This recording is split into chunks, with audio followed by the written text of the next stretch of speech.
Pura, talofa hai, and welcome to another episode of Tanarumanga's Team Talk, proudly sponsored by Victual, New Zealand's first health and wellbeing supplement range that combines ancient Māori and Pacifica wisdom and ingredients. And my guest tonight is an All Black great, Keven Mealamu. Born in Tokoroa and a former student of Aorere College in South Auckland, he debuted for Auckland Rugby in 1999 and played 65 games. He played 164 games for the Blues between 2000 and 2015, becoming the first player to reach 150 games for one franchise and winning a Super Rugby title in 2003. He also had a little stint with the Chiefs in 2002, playing 11 games. And he debuted for the All Blacks in 2002 against Wales on the end-of-year tour of Europe and went on to play 132 tests, winning back-to-back World Cups in 2011 and 2015, with the final being his last match in black. He was appointed a member of the New Zealand Order of Merit for services to rugby in 2016, and now he co-owns a gym with his wife LATAI called Fit 60 in Takanini, and has moved into local body politics, having been elected onto the Papakura local board in 2019 and sits on the Auckland Rugby board. And he's about to take on former NRL star Wairangi Kopu in July's Celebrity Fight for Life event. Need a bit of a breath, Nils. Such an honour to have you on my podcast. Also, I appreciate it as always, making time. How are you? Thank you, T. I just want to say a big thank you for the opportunity. We were just talking about it previously, just about getting a chance to connect in again. So thanks for having me on your podcast, but also giving me the opportunity to connect in again. It's been too long. Oh, it has been. It has been. And now we have to talk about boxing. You're putting on the gloves for the first time, and there's talk about turning professional. And how's that going? T, I understand it's going to be a short window, but it's actually something I've always had a passion for boxing, and had an opportunity during my time while we were playing rugby. But like most things, I was pretty much focused on the rugby. It's hard to do anything else wholeheartedly if when we get the chance to be able to play professionally. But it's a passion, T, and I've got an opportunity. I might have two opportunities to get in the ring this year. So. Oh, that's awesome! And yes, I remember when we were training in our days together in the All Blacks, watching yourself and Rodney and joke around, but then also that joking became slapping, with Mussy and Jerry, and then the jokes were then it was then I think it was okay. Stop, guys! Stop now. Yeah. And you have I know part of your gym, at Fit 60, you take a boxing class. Is that some of the training that kind of, opens yourself up? Because it has been a long time since you stopped playing to now taking up boxing. Is that kind of what, brought on these feelings that you want to get into the ring? When I think about, been lucky enough to, with LATAI, my wife, to be able to do this work in the fitness industry. But I think one of the things that really align with us is just being around people and being able to empower people, ourselves as well, and not only being able to, we do quite a few different classes in there as well, and we call it Glover, which is our boxing class, but it's another opportunity to do something different. We sort of know as well that the more variety you have to what you're doing, the more fun you have as well. And so I've been lucky enough to catch up with brother every most days, and he loves his boxing as well. So we're always trying to keep our tools sharp. But no, it's just an opportunity that's come around, T, and it's one of those things that one of the things we learn in rugby as well is that you don't want to die wondering. Yes. And I've been lucky enough to stay in good nick, which means I'm feeling really good for this opportunity, and something about challenges. Being able to step by myself, like most of my work has been in team situations, So the real challenge will be doing this by myself. So I'm looking forward to it. Oh, that's great. Yeah, like I know exactly what you mean when you run onto the field and you've got 14 others around you. Then, you know, if you do make a slight error or something, you've always got someone to back you up, or, you know, and everyone's in the same boat. But when you're out there by yourself, you know, I've seen, as you have with other boxers, and you know, like when you're in there, you realize, oh, it's just me in the middle, and they all talk about it. There's no one else but yourself, so you can't. You know, there's no excuses. You can't blame anyone other than yourself and the way you prepare. So, Yes. yeah, but that's why I loved team sports also. Yes. No, I was always looking to someone else to blame. Hey, was it your man or my man?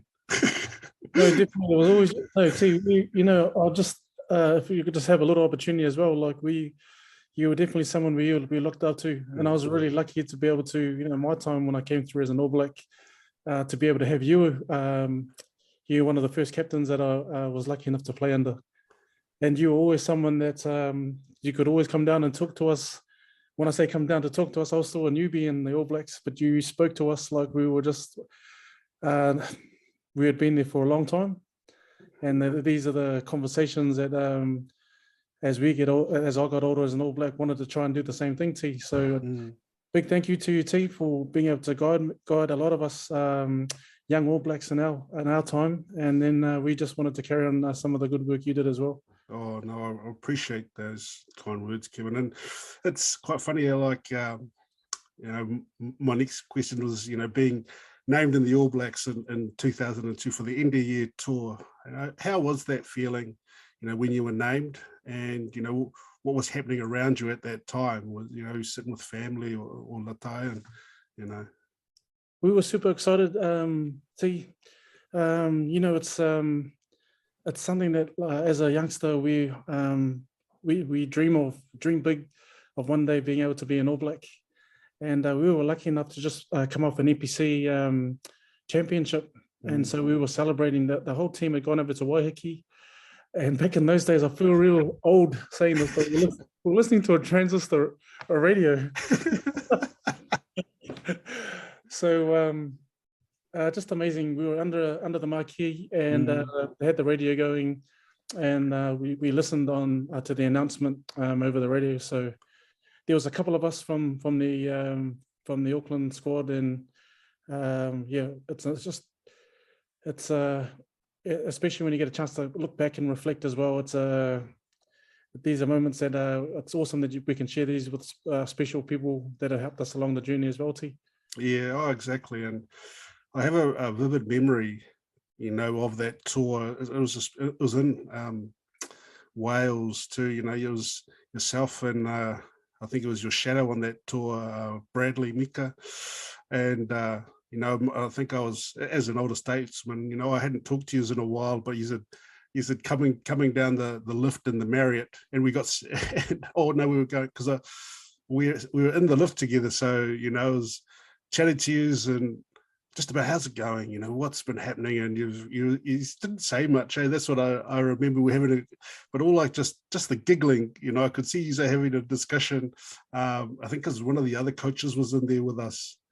But that's what I remember. You know, we were all quite straight faced when we come. But as soon as we left, you two were giggling as you walked out, as you do. You know, the Marriott that all the All Blacks stay at, you know, when they go over to Wales. But I just remember that because I think that was, you know, something to embrace those moments, you know, because it is fun.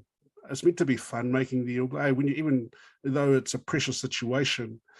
You know, I always remember yourself, like, always, you know, you enjoyed yourself and what you did. You're very serious once we were out there, you know, like everyone was, but there were moments there where we could relax and have a laugh. You're very, very good with having those little giggles, and I think as we know, Bradley as well, you know, he enjoyed that stuff.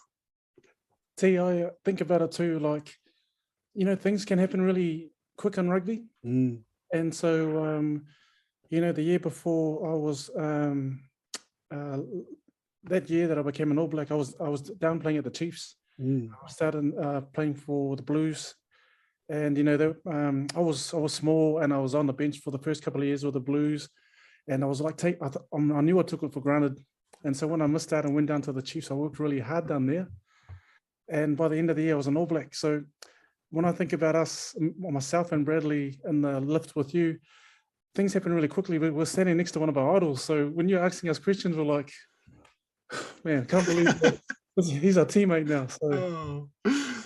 But that's on that too. That's such a reality in terms of, you know, like being in the Auckland environment, the Blues environment for so long. And as we both know now, you know, it's a tough environment to perform well because there's expectation, you know, of what's gone in the past, but also from our local public and media, you know, we get these great kids coming straight out of schools, yet they're young and they need time to mature and grow up and understand the game, don't we? And sometimes when actually, oh, well, we're going to select another one because you're not showing at a young age what we want. They have that same attitude, don't they? I've seen it in all the teams, you know, when they're not picked for their home franchise, they go get picked up from another franchise and they have a great game, a great season that, oh, why couldn't you do that here, you know? Is that kind of some of the feelings you have, you know, it just kind of pulls you into line? Yeah, T, I can, and you know, we were lucky enough to play for a long time, so you see a lot of it. You see a lot of young talent, and I think that speaks to maturity as young people, a chance to move away from home, stand on your own 2 feet. There's that want, or there's that like fire that's burning inside when you get a chance every chance, because you know, man, I'm not in the position where I was last year, and I'm usually here because I've missed out or something. So no, it's I definitely saw heaps, especially with a lot of Blues players. But you feel really proud of them when you see them come out the other side, better players, better people, and I think it's part of sometimes it's the rugby, the journey where you know where you want to get to. You sometimes have to go the long way there, you know. Exactly. Some of us are lucky to find the track there quicker, and there's some of us that have to go the long way to get to where we want to. So those are the learnings we can take into life, right? Yeah, exactly. You know, it's never just a straight line, is it? You know, from where you are to where where your goal is in life. And you know, I think it's the same that I'm finding, and I'm sure you were in business as well. You have this idea of where we should be going, and you think, oh yeah, I'll take these steps, but then all of a sudden it's like 2 steps forward, 1 step back. You know, because you just haven't gathered that information or I've got that experience, and that just comes with time. Yet, because of the sport we play and the country that we live in, all this expectation is, oh, well, you should be there by tomorrow, and if you don't get there, then that's a failure, you know. And we don't give enough of these young guys enough chance to, oh, well, actually, they've got to find their way. Because as you said, like up here in Auckland, the simple things of actually living outside of home. You come home and, oh no, you know, I still live at home. Mum still does my washing and cooks dinners, and you know, those simple things. Like you said, when you just have to do that and fend for yourself. I think too, T. And I had a good conversation with a good friend about it as well. As when you play professional rugby as well, success is often defined by championships and wins. But you know, as you look at the journey that you go through as well, you can actually look at different ways to define what success looks like. Being able to, firstly, you look at just being able to be in the position. That's success in itself. You think about some of the moments along the journey. Like, it's funny, I know we are defined in professionalism by wins and championships, but there's so much more to it. You realize this more when you finish playing rugby. You know, sometimes the medals fade and that, but the moments that it's actually the moments that we're in And you know, I think about some of the World Cups that we were lucky enough to be in. The success is that you get a chance to do it and do it well with your teammates. So yeah, I'm always big when we're talking to young rugby players. Just keep defining what success looks like to you. There's lots of wins along the way, even though sometimes it doesn't seem like that. Yeah, and we need to celebrate those little wins too. I think.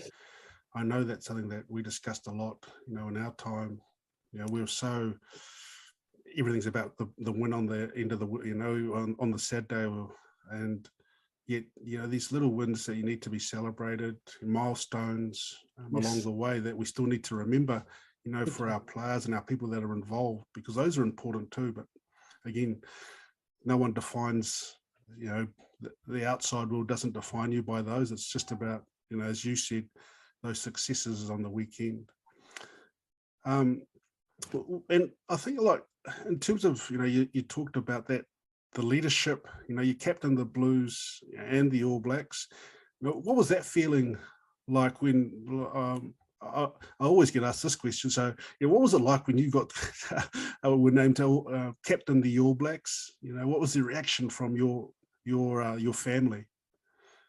I remember talking to my parents and having a chance to be able to share, even with Ty and my family, that I had the opportunity to captain the All Blacks. And I just think, like, the first part of the conversation is really quiet, just like realizing the opportunity, the magnitude of the opportunity. So the week's quite stressful, actually. But I found it quite stressful. I was lucky enough to have really good leaders around me during my time. But I don't know, and we always say, you know, the best thing to do is just do your job, go out there and play well. But easier said than done, right? Yeah, exactly. Yeah, exactly. But just amazing moments. They're phone calls that you love to share with your loved ones. And yeah,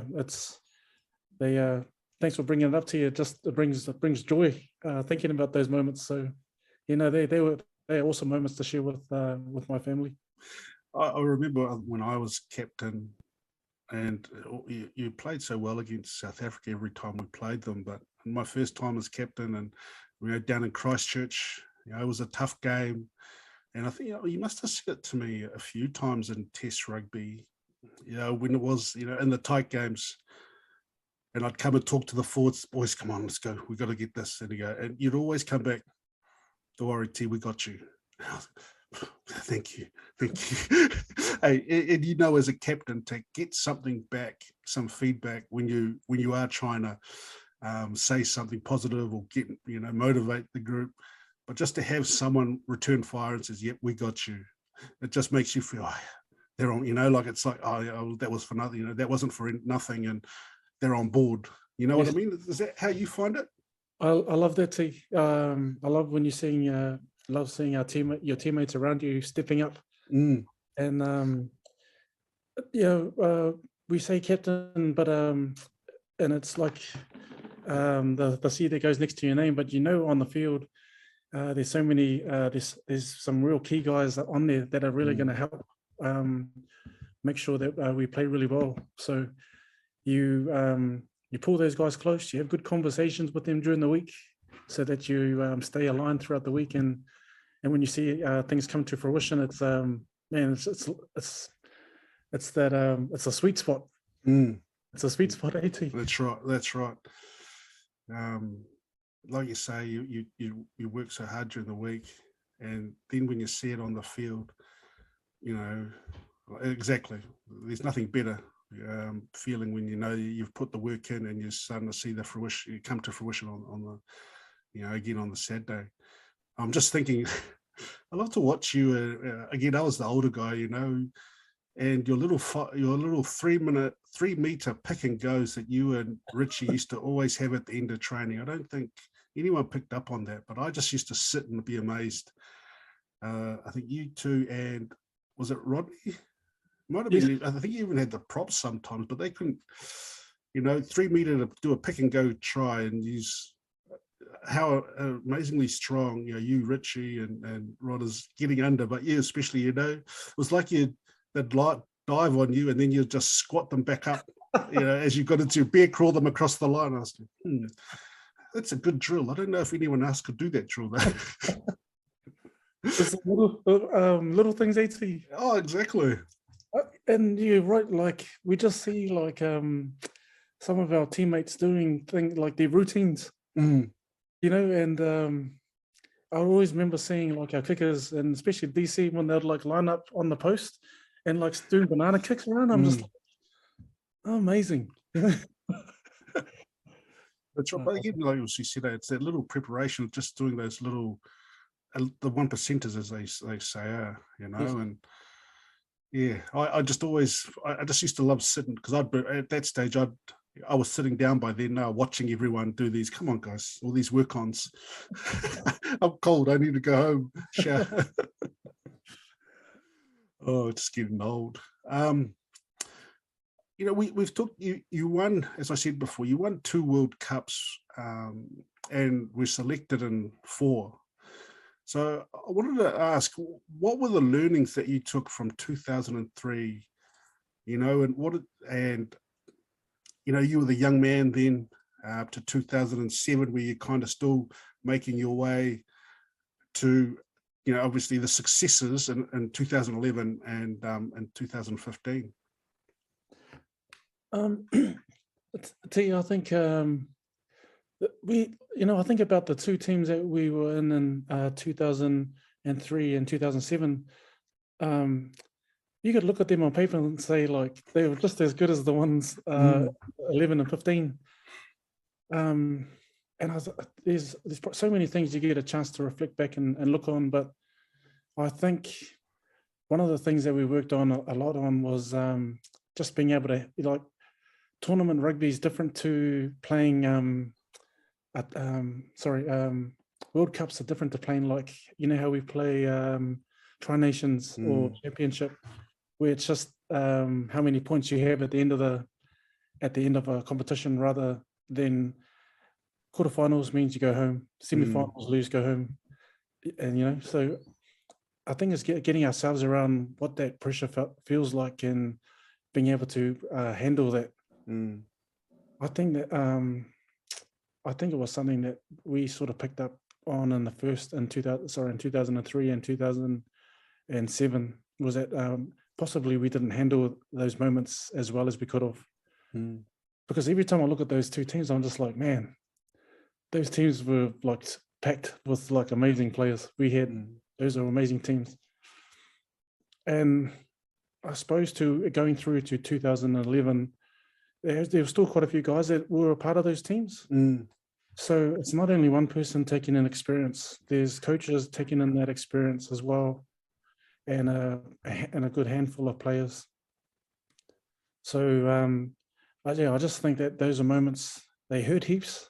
They stick around for a long time. So you got to learn from them, and sometimes it means you have to watch stuff that you've tried to bury away and not look at. Yeah, those are where the real learnings are. So ugly parts of looking at why we didn't do things well and what happened, and then actually picking it apart and saying, okay, I understand this is maybe something that I'm not doing well, and how am I going to get better at doing it? Yeah, look, I've been to a couple of World Cups and never had any success, so I haven't looked back at those because it does hurt. Yeah, it hurts. So there's heaps of things, but they're probably 2 of the ones that really stand out. Is just being able to look at pressure and how we handle that, and then, man, look at it like a privilege and say, man, how lucky are we to be able to do this? So then you carry it with looking at it a different lens, with a different mindset. And I was going to ask around, in 2015, your last test as an All Black, you'd played over 100 tests. Was there any thought leading up to that test and before retiring, because you finished You didn't go overseas like there's the normal pathway for a rugby player. When did you decide that that was it for me? You know, that I'm going to finish my time in New Zealand? I think it might have been 2 years out where I had a chance to announce that this is when I'm going to be retiring, or it might have been a year out. And I realized how lucky I was to be able to do that. You know, in most professional sports, we don't always have the luxury of doing it. Sometimes it's selection, sometimes it's injury, and things happen. So I think being able to announce that and say this is when I was going to finish, it gave me a real sense of peace, because I just knew, all right, if this is the end day, then I'm going to chuck everything. I'll chuck the kitchen sink of whatever's left in the jersey. So I felt that peace. And it's always a challenge when I first started playing in my latter years from a different position. Yes. But the game changed. It became a game of every player needs to be ready to go and has to be on there, has to be able to do a heck of a job. Whereas when I first started, subs would only come on if there was injury. But so, yeah, I knew what my role was. I knew what I had to do, and I could chuck everything into making sure that I could look back and say, well, there's nothing else I could do better. So, and I think about that transition from the loose forwards to hooker. I've asked others, but how is that when you first, you're pushing on the side of the prop, then all of a sudden you're behind in between the props and have to put your head into a scrum for the first time? What was going through your mind? I don't know what the heck was going through my mind. Like, I loved it, as I learned the position, but the first year or two, I was switching in and out. I was still playing loosey and going, starting games at hooker, and then they'll put me back onto the side of the scrum. Yeah. And but I'd be for the whole year of transition, I was just walking around like neck was so sore. I had a good mentor actually, and I think that's something maybe in rugby we just need to keep. Is just being able to scrum coaches are really important for our young rugby players, because they can teach you stuff that probably like a normal coach couldn't teach you. The dark arts need to be you need taught by someone that knows them. That knows them. So no, I had a good mentor. He really and bless his soul, he's not with us anymore, but Jeff was someone that helped me in my transition. And as I got to learn it, I learned to love it as well. Yes. I was just going to mention your ears. Did you have those? Did you have those as a loose forward, or solely when you became a hooker? I was so lucky. I was married. I was married with good ears, and then these happened after. So they can tell a story. That's all you need to say. They tell a story. Yes. Now, another leading the haka. How did you prepare for that? Because it's a great honor, as I know, and yet again, as with captaincy, it's something that comes with a bit of expectation. And I know for myself, it was the only thing I thought about. I couldn't remember anything else during the preparation of that week. So, you've led it numerous times, both huckers, and what was that like in the lead up to your very first time? I feel exactly the same way you felt, T. Sometimes you're singing the anthem, but you know where your head is, and because it is a real privilege and honor, as also a responsibility, which we're really lucky that we had the opportunity to be able to do this. But then I know part of us doing it well meant that our team was tight, and our team felt great as we were about to start the game as well. So our hackers are always, everything's done with so much passion, but it's really sharp. Everything's done really sharp. So, and if us as the kaya is doing our job properly, that's what it looks like. Just looks like one big mass. And I still remember when you led us tea, and the first time we were lucky enough to do kapa o pango. That's what it felt like. Just the energy was just popping out of us, out of our jersey, out of our skins. But we were just one. Our team, we just looked like one. So yeah, I definitely loved the opportunities, but I was like you, as we were getting through preparations to get ready and do the anthems, my head was on, do a good job, do it well for the team. And did you talk to anyone before the test around, I don't know, how you should lead it, or did you get any advice? Oh, and we were lucky enough to, like, Powell was always with us. Right. And Hunger as well, Liam Messam as well. So Pity and Liam, they were always around to be able to share their knowledge. And so just really lucky to have them in my corner in my time. Very proud Māoris there. Yes. And I just wanted to, I must say, when we did do kapa o pango for the first time, that was another test against South Africa where you stood up and carried us home. So I just wanted to say thank you for that. As we said before the game, if we do this, we can't lose. And I'm glad you kept that in mind. I just want to talk about the leadership group, and I was there at the initial stages, yet you were there right from the start to, in 2004 to 2015. And can you talk about the evolution of that in that time? With people come and go, yet what was some of the key things that, did you have in 2004? Did it sustain all the way through to 2015, or did you just keep changing it around or changing it up or adding and taking things out? I think there was a big evolution over that time. And I think when I think back to 2004, a lot of the stuff that we were starting to implement, like most things, like you need some time under the belt to be able to do it well.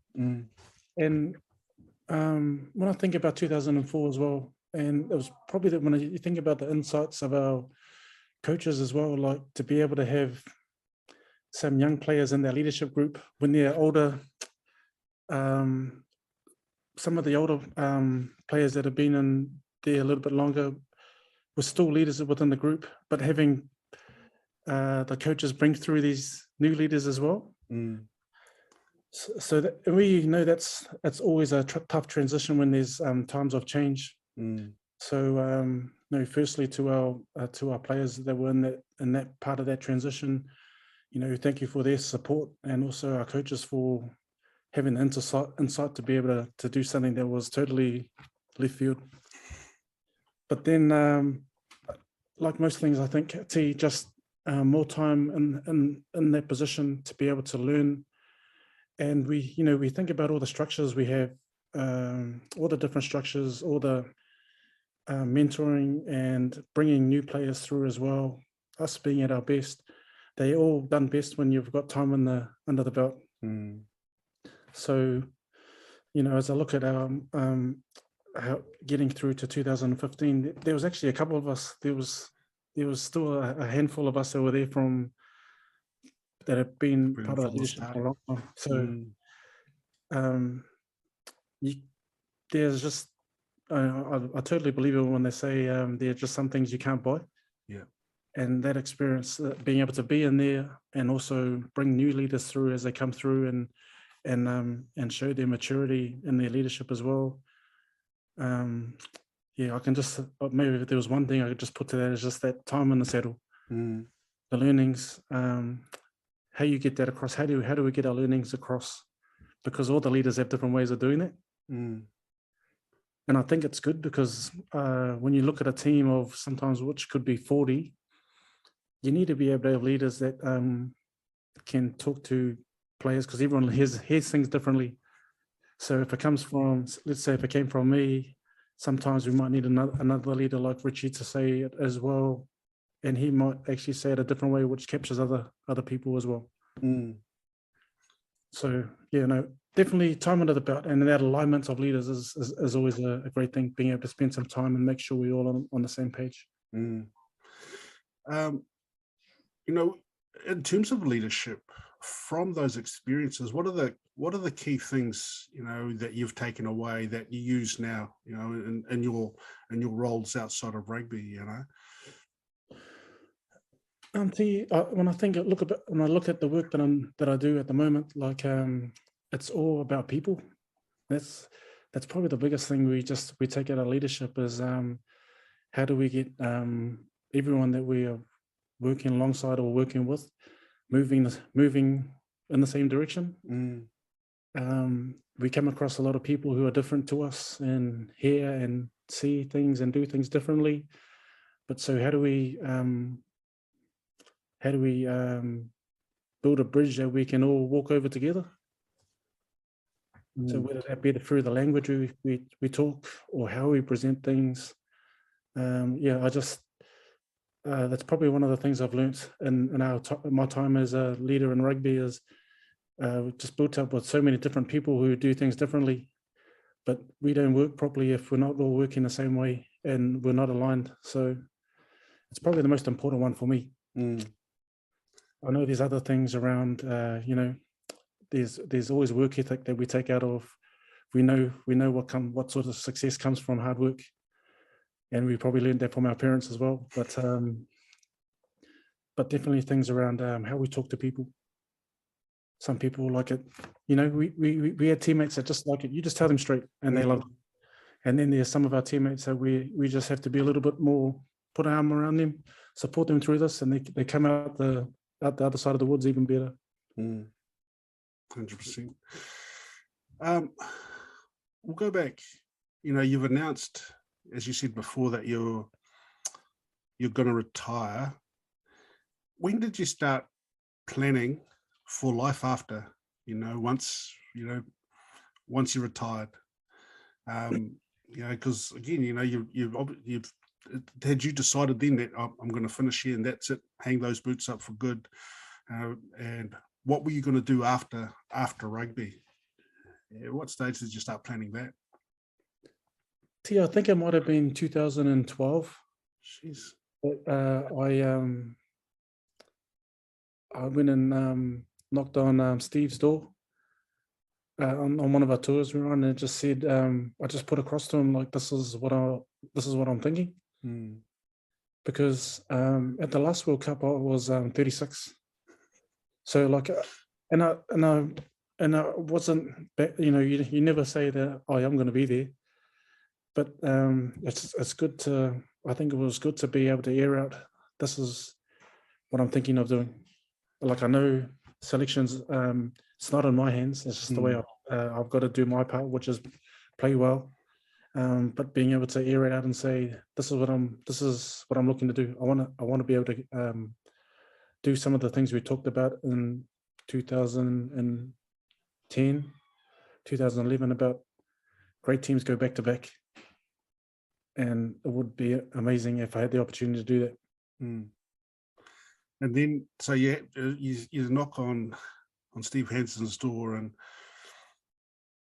so from there, did you think about, you know, like again, what were you going to do? You know, the gym had that already formulated in your mind that I think I'm gonna own a gym, because you pretty much went straight into it, Yeah, sorry, Tia, I probably didn't connect that properly, but because I knew I was going to finish in 2015, I actually thought, and my mum she had a little bit of illness, wasn't well. So I just knew, 2015 probably is best that if we were close. So I knew I was going to be finishing. So that's probably where the conversation was going. Yeah. I'd love to get to the next World Cup, and that's going to be me. But then it also gave me an end point to start working towards. And there's always there's heaps of opportunities that we get as rugby players. But when we thought about the gym, actually, it was something that's Probably first thing is being a professional. We were in them all the time. Well, every day, you know. Exactly. Oh, you were, eh? Yeah. And I grew up on one. You know, my dad and my uncles had a gym when I grew up. Yeah. So in Tokoro, when we were little. But when you take away the fitness, it just comes down to it's about building that team up again, building a team around you first, and then it's about looking after people, looking after their well-being. And so I had a chance to be able to look. There were a couple of other opportunities, but at the time, as we were getting closer, moving into Fit 60 felt like the right one. And how was that transition? I've been to your gym, your great gym, early on, but I see now that your membership looks like it's growing, and I think I'm probably going to have to buy the rest of that all your neighbors next door because of how big you're getting. But at that initial stage, what were some of the issues, or like that you came up against that you struggled with, because in this new world of business? Oh, I think like most small businesses, there's things you just learn on the go, and probably as well because you go from being a professional rugby player into small business. There's probably one thing I could have probably done better, which I should have known, was have some mentors a lot as going into small business as well. I actually had some good friends, and been good friends with Peter Thompson for a long time. But just, I think when you leave rugby, you forget about these networks, like we were talking about before we came on the podcast. So just maybe it's one of those things that we share with our young rugby players, just the networks that we have during our rugby time, to keep those the before networks, they're friendships. And so just being able to have those conversations when you go through some sticky moments or you're unsure of things. We've got plenty of friends that they've already done some of the stuff that we're going through, right? Yeah, and made some of those mistakes that you're probably on the way towards are. Yes. But we just need to ask, and I think, as you said, understand that they can help you because they're in that world. And professional sports, sponsors, like as you say, Peter Thompson from Barfoot and Thompson, they've been there, done that many times. Yes. And they're such good people too, that they just want to help and see you succeed. And I think as I'm learning in the same, like you don't realize how big your networks are, and that don't feel bad about just reaching out and asking for a bit of help, and like as you said, sometimes you just don't even think about it. There's a lot of structural stuff, I think, to being small business. Then there's stuff like identity, which is really important, because you end up, let's say for someone, like for both of us, we're probably in industries where there's so many different brands and stuff. Yeah. So identity is really important, that you look like you with so many others around. Yeah. Right. Yeah. And do things that represent you also. Yeah. Well, that's what's your point of difference? Like you say, how can you make yourself stand out? Yes. And you've got to, it takes you a while to stand out. We've been in a game where we're actually not meant to stand out. We're meant to stay together. Yes. Yet when you go into small business, yes, it's like you're flipping. It's, as I've come across, you've got to change the way you've thought for so long, being in a team environment. And I think it's similar to what you said about boxing, where it's just me out there now. Now I've got to do what's best for me, and it's only me. Everything relies on me. And I'm kind of getting that feeling similar to business. Like Fit 60, we know, is Keven Mealamu's gym, with his wife LATAI, and same thing with Victual, with me. It's, that means I have to push myself out there. I don't know if I can do that. I'm not. It's just feels different, but you've got to do what you've got to do, and it's just making sure you just get out again. It's just getting out of that comfort zone. And even, I think we probably talked about it like as All Blacks as well. You just talk about, do you want to be yourself, real self? It's the same too, I think, as we start going through our businesses as well. Like the more you align to that, the easier, not the easier, it doesn't get any easier, but that identity becomes easier, right? Yeah. I think that's really important. That exactly as you said, that identity. I haven't really thought about. I actually just remember now. People have mentioned it to me.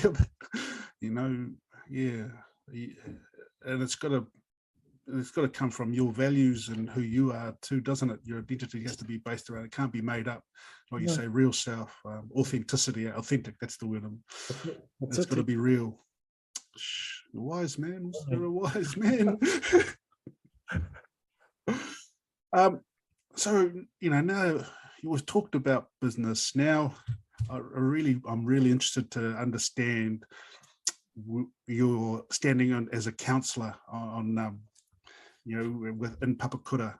What brought that about, and is that something that you'd always aspired to? Had there been a feeling about local politics, and or was it just actually now that you've been you're a great giver of your time and to your community, and was that just another part of that? It came from a conversation with a good friend, and was just saying, as we spoke about what being a local board member looked like, it looked like an opportunity to be able to serve our community. And being on the local board in Papakura, like we live in Papakura, our business is in Papakura, Takanini. Our kids went to school up in Papakura as well. So then, so you start thinking it's an awesome way to not only be able to serve our community, but also see where where the influences go in the community as well. What are some of the things that we're trying to drive in our community? What does the future look like as well? Yeah. So it came from a conversation, and when people were talking to me about it, it was like, "Oh, you're a politician now," and I'm like, "No, I never." Not to say that politicians are bad, but I'm just saying, like, I never looked at it as being a politician. It was just a chance to be able to, or be in a position where I could just help and serve our community as well. Oh, it's great. And instead of watching and sitting back, you're actually involved in shaping how Papakura grows, because it is a growing suburb. Like, I was just there in the weekend watching my niece play in a local league, under 16 league tournament. And I haven't been out there since my county's days, and just around Bruce Pullman Park. I can't believe all the, all the housing, all the things that have gone up. But you're right, and actually being in a position to be able to shape how that grows and what happens within your community. I think that's a great effort from yourself, and I know again it comes with a bit of expectation and pressure, but at least you're making the decisions for the betterment of your community. Yes, and T, it's what a year. Oh, sorry, what a term. Like, it's election year this year, but I can see half of the term has been over Zoom. So it's a big part of it is being able to get out and meet our constituents, meet our residents that live better. So and we've still been able to get a lot of good work done, but there's nothing like the face to face. Yeah, seeing how people actually feel when you can see the reactions. In saying that too, so how were you able to deal with owning your own gym? Obviously, your gyms were hit very hard and during COVID. How did you deal with that, and how were you able to keep things going? I tell you, so when there was an opportunity to train outside, where we are, it's in a car. And one of the things that me and Ty thought about straight away is, we don't want our members training in the car park, so let's bring them home. And so we were thinking, well, that means we can have some long nights. Sorry, we went online first, but when we had a chance to train outside, we just thought we've got a little bit of land, so why don't we make it into a cool experience for our members? And so we were doing it from home, which was great. Meant there was a lot of setup and a lot of pack down. But you know, when we were talking about wanting to serve our people as well, we made sure we did that well for them, so they could feel like they could get away from COVID for a bit.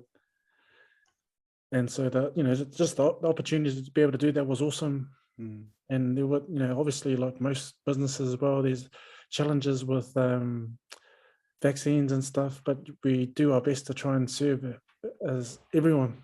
That's what we've always been about, just trying to make sure we can look after everyone. Yeah, I saw some of your trainings. There was some good ones, jumping over logs, and you know, you utilised your ability to adapt in COVID was great. I thought, oh, that's awesome. I was wondering, I said, oh, he's taking them all home. Yeah, a cool opportunity, you know. I just you think about when we bought our place out here, it was probably meant to be, you know. Oh, exactly. Exactly. You're not too far from your local stomping grounds. Look, I know we've talked about actually talking about this, so I just want us to have a talk about our incident with you know, our friend Brian O'Driscoll, and all I'm going to I'd like to talk about just how did you feel when it happened?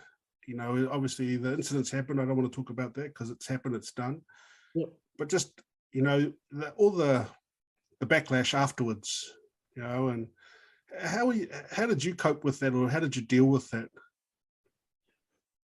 See, if I could say, like, you know, having to deal with the incident, like, I think what I had to deal with was nothing with what you had. There's no comparison to what you had to deal with, T. And I always felt not lucky, but I was just lucky you were like a big bro, and always took most of the brunt. You always took that sort of thing, that sort of spotlight away from me. So, you know, thank you for always looking after me, T. But when I think about it, like, it's just amazing to think people think that there was a grudge, or we hold on to grudges like that. In a fast, dynamic sport like that we play, things happen, and you know, we never play with the intent to hurt people, but things happen in sport. That's the sport that's part of the sport we do. But yeah, but for years and years after that incident, to like still see comments on like social media, and I'm like, oh my goodness. And you know, catching up with Brian, the last time I caught up with Brian, like, I hadn't seen him since the incident. We played against each other, but I had never had a chance to chat to him about it. But when I retired, I was doing some work as a New Zealand rugby ambassador it might have been at the Hong Kong Sevens, and going to breakfast, and he was standing waiting for a table at the same time. And he met me with a smile, and we sat down together, had breakfast. He never mentioned anything. I never spoke about it either. But yeah, that's, you know, I think we both knew it was just what happens in rugby. But I'd always be interested to hear what your side of the story is, what you've been thinking. No, similar. Oh, look, yeah, I get reminded about it all the time. I get questioned. I got questioned about it just yesterday, you know, from someone. So, which kind of put it straight in my mind. Oh, actually, I'm going to catch up with Kevie and see what he's been getting. And like yourself, you know, we've caught up with Brian since then, and you know, everything's great. Yeah, it does, as you said, like people thinking that it's something that, you know, that needs to be brought up every time, or there was preconceived, you know, ideas that were, you know, that about what we were going to do. But that's just the way it is, eh? Like, you know, I think it it did get to me a little bit, early on, especially on that tour. It was tough. The week after it was like, oh man, you're just getting bombarded for questions and people, and there's a lot of hate going on. And what I remember is our leadership group, like yourself and Richie, you're just really getting in around me and giving me a bit of support, because around just what was happening in the media, obviously. And I think that's kind of what I remember the most, is just being well supported, at that time. And Yes.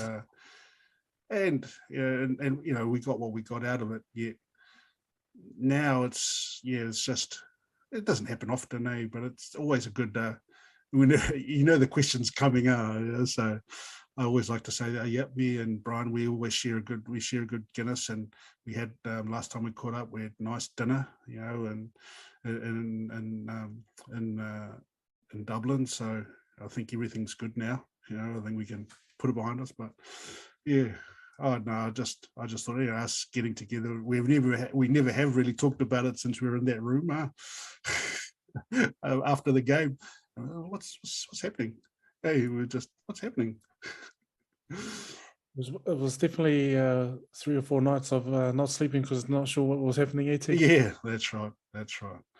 Oh, hey, look, it's all part of history now, and some good stories have come out of it, I'm sure. Yeah. Well, when I think about injuries too, the worst injury I've had was like I tore my pec in an All Black test, and it was Woody. It was Woody blowing. I was at a ruck. He blew someone out of the ruck. Yeah. He hit the back of my arm and blew my chest.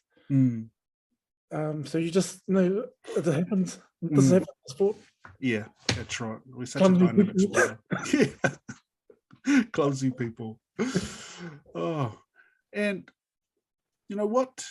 In terms of being a board member too, on the Auckland Rugby, what does that entail? And I've been intrigued to know. One of the it's been a real privilege, actually. I think about it, and the more time I spend in it, there's part of it which is that looks at high performance, and I'm on the RAG committee, so we're looking at our NPC teams, our women's and our men's teams, and our young academy players coming through as well. But the big part of it, I reckon, which is really important, is the connection back to our clubs, and how do we keep rugby something that still means something to people and to communities. Growing up, rugby was a big part of our community. And there's so many other sports now, which is great. But for me, there's something special about having strong rugby communities, different people working together, getting families down, or families being at rugby games is always a huge part. Where it used to be the sisters waiting on the sideline watching the brothers, it's the other way now, which is great. Yeah, we're seeing our some awesome young female teams out there as well. But when I look at being a Auckland Rugby director, a big part of it is looking at how we keep our game sustainable through our clubs and through our communities as well. And it's a big job now. Obviously, Auckland being the biggest city we have, with the numbers for rugby. Men's is dwindling, isn't it? Yeah, women's is growing. So trying to and build up the men's game as much as we can in terms of the club game, and also make sure that the women's game flourishes and has the resources to make sure that it does that. That must be a key part of what you're doing now in terms of what, like trying to build the game, like you say. I'm a total believer in what you're saying, Kevie, and we remember club rugby when we were, as a community, everyone went there, all the teams went back there, you could have a meal, and you just knew, whether you played in the seniors or in the under 19s or in the presidents, you knew everybody. You got a different from different walks of life. That's changing, isn't it? And see, it's probably as one thing you must, especially when you're a professional rugby player, but the backbone of our clubs, the volunteers, they are still the backbones of our club. And so with our world getting so much more busy these days, we really see, how much work that our volunteers have done and how much we treasure them. Because a lot of these people are not paid to do what they do. No. So we're so grateful for them. And then we're just, how do we look after these people as well? 100%. 100%. Spend so many hours in our clubs. So. Yeah. Big time. What are some of the skills that you've been able to carry from what you've learned in rugby over into life after rugby, both in Fit 60 as well as your role as a counsellor and a board member? What are some of those transferable skills? We talked about hard work. I think it goes both ways and is relatable in both worlds. I think about being able to be open-minded to learning quickly. We think about COVID as well. We're in a constant world of change. So adaptability, being able to adapt and do that well is really important in the world we live in today. I think the importance of team, especially in some of the roles that I'm lucky enough to be in, being able to have good teams that are aligned and working together, and having good communication. These are things that help the wheels roll faster. I know they sound a bit cliche, but they're definitely things we learned in our sport and in high performance, because we talk about it, communication on the field. It's as easy as it sounds. It's not that easy. No. And when we go into like private sector, or if we're talking about council as well, we want to be able to have the same. These things are really important. Clear and transparent. Conversations are really important. Alignment is really important, so that we're all working off the same song sheet. So they're the probably ones that really stand out for me, T. Yeah, those are really important, isn't it? The communication, like as you say, it's usually the first thing. What are the 3 key things we need this week, guys? If someone was just communication. And what is it? Yeah, that's right. What does it sound like? Because I can't hear a lot of it. We see it heaps, T. And communication is a skill set. Talking is one thing, but being clear and detail is another thing, so it's when we get down to the nuts and bolts of it, it's the same things we learned in rugby, like be clear, be precise. If it's someone you're talking to, know how they receive things well, because if you talk to them in the wrong tone, they might not take the information in. Exactly. And health and well-being. So obviously you're a fit man. You've got boxing coming up. You've got a lot on your plate, in terms of and a lovely family to make sure you're looking after us. So how do you deal with all that in terms of your well-being as well? What are some of the strategies you use? I think COVID's given me a chance to reflect a little bit, T. When everyone's in lockdown, and especially me as well, like you realize they almost chance to reflect and you realize how important the time with family is. So I think even now, I just sort of feel like there are moments where you just need but to do some self-care, which is really important. Brother Luke always spoke to me about it when I finished rugby. He just said, you got a lot on your plate and I can see you working hard, but you're going to miss the moments for self-care because you just fall over the edge. And that looks like different things, like just going for a walk with headphones on, or getting a chance to spend some time with Tai, going for a coffee or something. They are important moments that just help fill the cup up again, so that you can carry on in the busyness as well. But probably out of COVID, it just had a chance to reflect, and that's probably something that we call it. When we play rugby, we always do a review, right? And so that's probably something.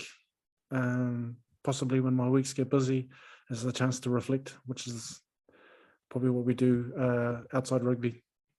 Go back and have a look at, okay, maybe I just need to take it easy, or need to put some more time on this side rather than this side. So yeah, well, you're totally right, and you say that review. That's exactly how I termed it when I was in terms of what you're saying there. I've got to do a review of what my week was like, and look at did I achieve what I wanted to achieve, and and what I wrote down for my goals for the week, did I achieve those? And and then you realize, well, where's the time for myself? Actually, everything's on the go, as you know. And when you work, when you're working for yourself, you got to own your startup business. There's a lot of things you have to do, as well as wash the dishes and hang the washing out. I totally agree too. Oh. Hey, now the Women's World Cup, I just wanted to ask you, in terms of, what do you think they need to do?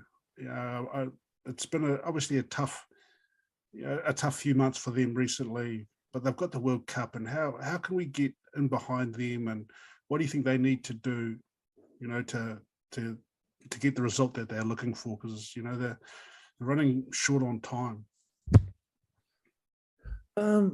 Maybe there was a couple. Now that you bring it up to you, maybe I had some light bulb moments, but I just think back to 2011. There's maybe, and our experience are different, but maybe it's something they could think about it. But just part of it, firstly, is connecting in with the people. To say, just to, it feels like we haven't seen them or been around them in a long time. So making those connections back into communities to say, this is coming up. We need you. We need your support. I also think like we haven't had a chance to have many games. Yeah. And that was, that was the learnings from 2007. We had a conditioning window too. Instead. And I think that's pretty much where our women will be at the moment. They've been doing, I think obviously they're getting through a bit of training, but there's nothing like game time. We learn situational awareness. Yeah, 100%. Right? So that's the part that they're going to be lacking, which is time on the field. Well, hopefully, I think, that they've got some games yet to be announced, but hopefully they do have those. And as you said, there's nothing like Test rugby, and we've seen them being out for so long, how they went over to Europe. I was watching too the Six Nations, the women's Six Nations, and the teams are really good. Yeah. And the games are tough. So that's what our girls are missing at the moment. Test match. Yeah, that sort of test match rugby. So it'd be great if they could get some games against Aussie, against Australia. Just to get them ready. Oh, I'm sure they will.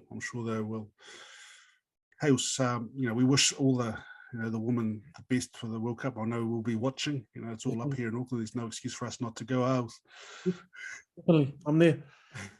Nice. So, hey, I just appreciate your time, also, and it's been great to watch your journey, and also life after rugby. Inspiration to a lot of us, and what you're doing for your community and for our rugby community as well, your local community and rugby community. So stay love, bro, and we'll wish you all the best for the future, and you take care. Thank you, T. Thank you for your leadership always. Oh, lefakua. Lefaku.